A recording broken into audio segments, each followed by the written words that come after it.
መኪና ቢገዛ ማን ይጣላል? እንኳን እኔ ጉንዳንም ቢገዛላት ወዳለኝ። መኪናው እንዴት ሆነ? አታጨናንቁኝ፣ ደስ ይለኛል። ሸለማችሁኛል፣ እግዚአብሔር ያክብራችሁ። አጠቃቀሙ ግን እኔ የማውቀው ጋይሰልዬ፣ እኛ ድርጅት እንዲመጡ አንፈልግም በጭራሽ። በጣም ነው የማመሰግነው። በጣም ፈልጌዋለሁ። አነሱኝና ቀርጻው ተደብቀው እሺ እንደ ሰውዬ መኪና ገዛንለት። አሁን ደግሞ ጀት እንገዛለን እንፈልገው። ሰላም እንዴት ቆያችሁ? በሌላ ቪዲዮ ተመልሻለሁ። በዛሬው ቪዲዮአችን ከላይ ቀንጨብ አድርጌ በኦቨር ላስመለክታችሁ የሞከርኳቸውን ሐሳቦች አብረን በጥልቀት እንዳስሳለን። እኔ ከዚህ ቪዲዮዎች ላይ ሐሳቤን ስሰነዘር ርቀት ሳይገድባችሁ እናንተም ካላችሁበት ቦታ ሆናችሁ ሐሳባችሁን በነጻነት እንድታስቀምጡ ኮሜንት ሴክሽኑ እናንተ ነው። ቪዲዮን ስትጀምሩት የላይክ ምልክቷን ጫን ማድረግ እንዳትዘነጉ። ቀጥታ ወደ ቪዲዮ።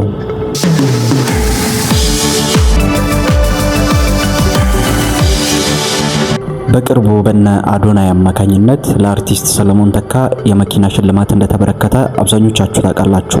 አሁን ግን አርቲስት ሰለሞን ተካ ሌላ ነገር ውስጥ ናቸው፣ ያለ መኪና ነው የሚንቀሳቀሱት ከማለት አንፃር እንደዚህ አይነት ሐሳቦችን እናያለን።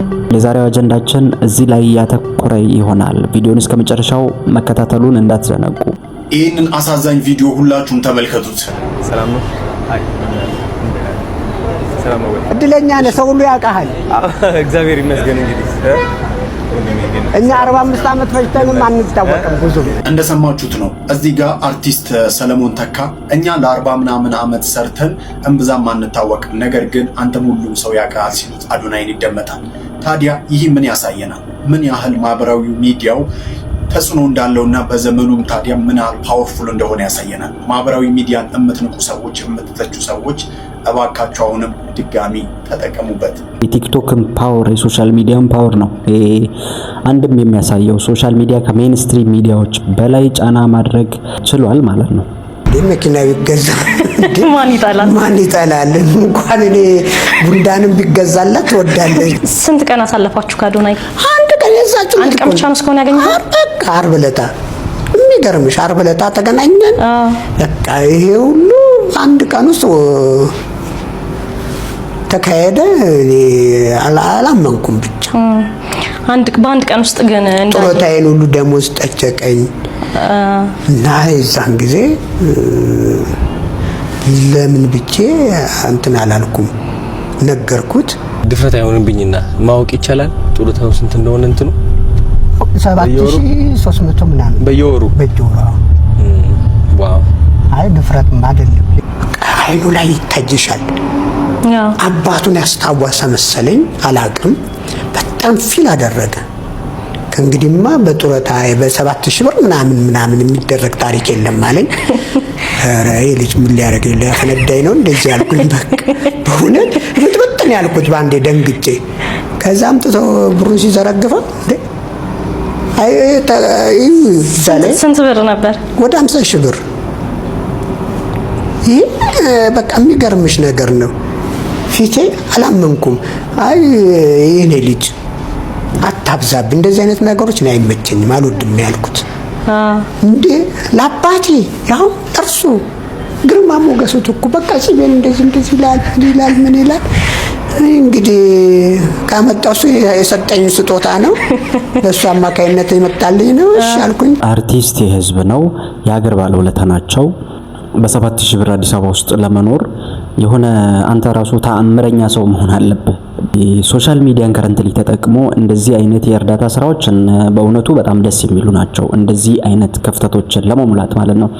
እዚህ ጋር ግን የዘነጋናት ነገር ብትኖር የሀገር ባለውለታ አርቲስቶች ናቸው። ከነሱም በስተቀር ደግሞ አሁንም አንድ ታላቅ የሀገር ባለውለታ አለ፣ ስለ ሀገራችን ትልቅ መስዋዕት የከፈሉ።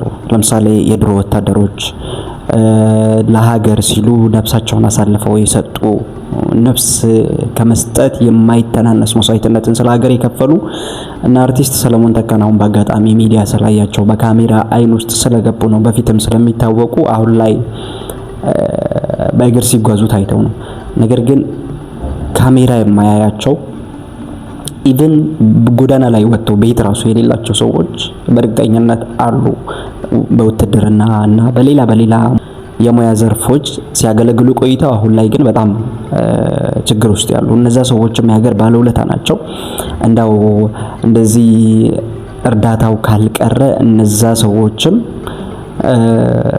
እንደዚህ አይነት እርዳታዎችን አሁን ላይ ሶሻል ሚዲያው በጣም ፓወርፉል ነው። በዚህ አጋጣሚ እነሱም የሚረዱበትን ሚንስ ብናዘጋጅ በጣም አሪፍ ሀሳብ ነው ብዬ አስባለሁ። በጣም የተሻለ ሀሳብ ነው ብዬ አስባለሁ። ከረንትሊ እያየን እንዳለ ነው በሶሻል ሚዲያው አርቲስቶች በቃ እየተፈለጉ ሶሻል ሚዲያ ላይ እየተፖሰቱ ነው። ኢቭን ከዛም ባለፈ እንዳው ምን እየተባለ ነው አንዳንዶች የሆነ አርቲስት የምታስታውሱ ከሆነ ቪዲዮውን እንደዚህ ለቀው አረ ለአዶናይ ያደርሱ ይሄንንም አርቲስት እንርዳው ይረዳ ምናምን መኪና ይገዛለት ነው ሲባል እንዳውም አርቲስቱ ወጥተው አረ እኔ የሚያስፈልገኝ ሰው አይደለም ከኔም በላይ አሉ ምናምን ሲሉ ነበር።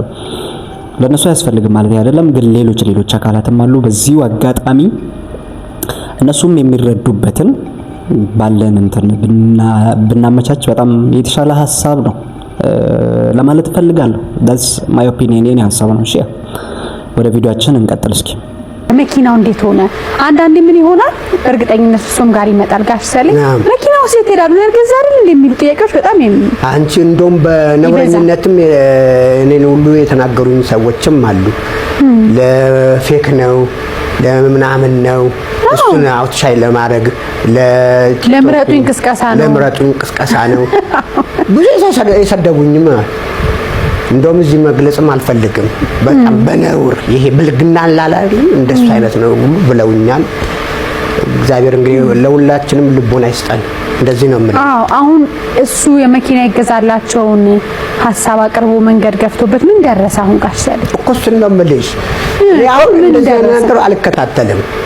እሱ ምን አሉት ማለቴ ነው። አሁን እሱማ የዛን ጊዜ አርብ ዕለት ስንገናኝ ገና ከዚህ በላይ መኪናው ይገዛል በእኔ ውልበት መኪና ይገዛል። አሁን ቻሌንጅን ጀምረናል ነው ያለው። ቻሌንጁ ያው በህዝብ ነው እንጂ ለምሳሌ በዚህ አካውንት ገንዘቡ ይግባ ከዚህ መኪና ድርጅት ጋር አብረው ቢሰሩስ ምናምን ምን የለም። በደፈናው ነው እንደዚህ የተነጋገርነው የለም። ግን ያው መጀመሪያ እንደነበረው እኔ ምኑንም ሳላቅ በፊት መኪና ይገዛላችሁ በሚለው አለ አይደለም እንደዚህ ወደ ላይ ያወጣጁን እሱን ነው እንጂ ማቀው በእንደዚህ መስመር ውል የያዘ ነገር የለውም ማለት ነው።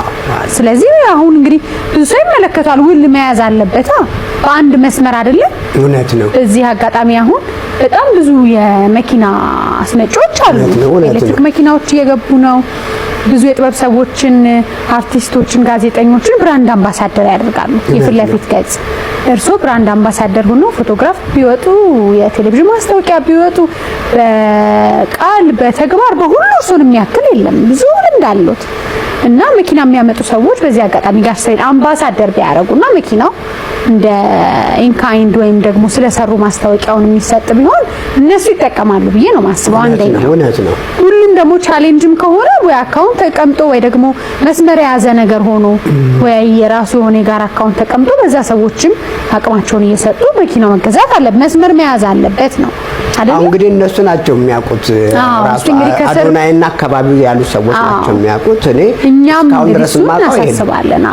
እስካሁን ድረስ ማቀው መስመር ቢዝ ውል ቢዝ ደግሞ እሱ ካነሳው ንቅናቄ አንፃር ውል ደግሞ መስመር ቢዝ ደግሞ የተሻለ ውጤት ደግሞ ያመጣል ብዬ ያስባለሁ። እንግዲህ የሰሙት ሰዎች እንግዲህ በደንብ ይሰማሉ። በደንብ በእውነቱ ብዙ ሰዎች መኪናው ከመገዛቱ በፊት በጣም ጥርጣሬ አድሮባቸው ነበረ።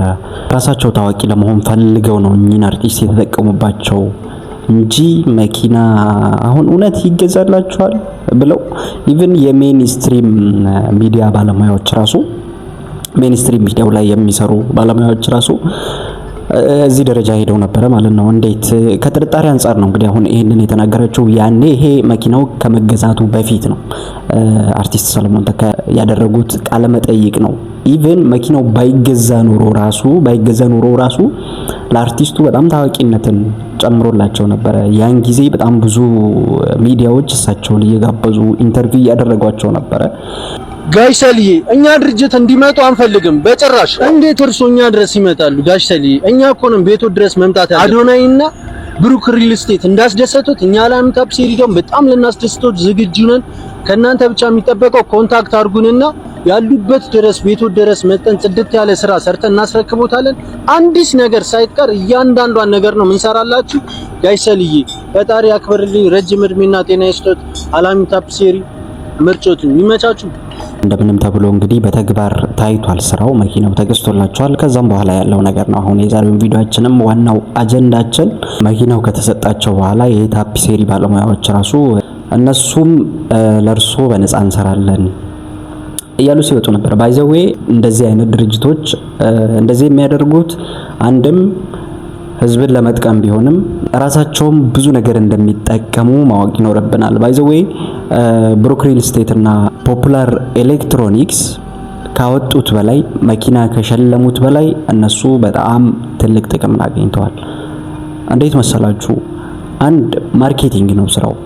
በህዝብ ዘንድ ጥሩ ኢሜጅን ያገኛሉ። አሪፍ የሆነ ኢሜጅ በህዝብ ዘንድ መፍጠር ነው የነሱ ስራ። አንድም ይሄን ሽልማት የሚሰጡበት ማለት ነው። ፖፑላር ኤሌክትሮኒክስ እንደዚህ መኪና ሲሸልም እንዴ እሱ አይጎዳም እንዴ? ባይዘዌ ፖፑላር ኤሌክትሮኒክስን በዚህ ቻሌንጅ ብቻ የማያውቀው ብዙ ሰዎች አውቀውታል። አሁን አንድ ሰው የኤሌክትሮኒክስ እቃዎችን ለመግዛት ቢፈልግ መጀመሪያ ፖፑላር ኤሌክትሮኒክስ የሚለው ነገር ወደ አይምሮ መምጣቱ አይቀርም ማለት ነው። ህዝቡንም አዶናይንም መጀመሪያ የቀረጸኝንም ሰው በጣም ነው የማመሰግነው። በጣም ፈልጌዋለሁ። የመጀመሪያውን ልጅ ቪዲዮ የቀረጸውን ልጅ አዲስ አበባ ዩኒቨርሲቲ 4ኛ ዓመት ተማሪ ነበር። ፈለኩት በጣም ሁሉ ጊዜ መጀመሪያ ከእግዚአብሔር ቀጥሎ የማመሰግነው እሱን ነው። እና ይሄ መኪና ከመጣ በኋላ ግን እና አዶናይንም አመሰግናለሁ። ስፈልግ እንደዚህ በመኪና እመጣለሁ። አንዳንድ ጉዳይ ሲሆን በመኪና እመጣለሁ። ይደክመኛል። ልክ ከመኪና እንደወጣው ይደክመኛል። ምክንያቱም የእግር ጉዞ ለምደዋል እሱ። እንደውም አንድ ቀን የሱራፌል የመኪና ሽልማት ጊዜ ያለፈው እሑድ አዶናይን አግኝቼው ፕሊዝ በእግሬ ሲሄድ ይኸው እየቀረጹኝ ነውና መኪናዋን እንደው ያለ ባሌ ነገር ያደረኩት መስሎ ቅር እንዳትሰኝ አደራ የኔ ልጅ፣ እኔ የእግር ጉዞ ለምቻለሁ።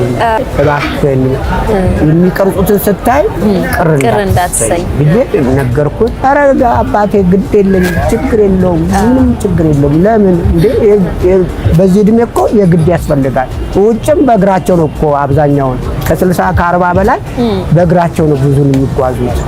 ቀስ ብለው አሁን ደግሞ ለጉዞ ምቹ ሆኗል ከተማችንም አይደል? እሱን እኮ የምልህ አንዴ እንደውም ተባልኩኝ መሰለሽ አነስቱኝና ቀርጻው ተደብቀው እንደ ሰውዬ መኪና ገዛንለት፣ አሁን ደግሞ ጀት እንድንገዛለት የሚፈልገው እስከዚህ ድረስ እንግዲህ አስቢ። የሚያዋጣው የእግር ጉዞ ነው ለጤናቸው አይደለም። ኢቢሲን የምትመለከቱ ውድ ተመልካቾቻችን በተቻለ መጠን ባታጨናንቁኝ ደስ ይለኛል። ምክንያቱም ይሄ ትልቁ መልእክቴ ነው። በቃ ሸልማችሁኛል፣ እግዚአብሔር ያክብራችሁ። በጣም በጣም በጣም ሸልማችሁኛል። አጠቃቀሙ ግን እኔ ነኝ የማውቀው።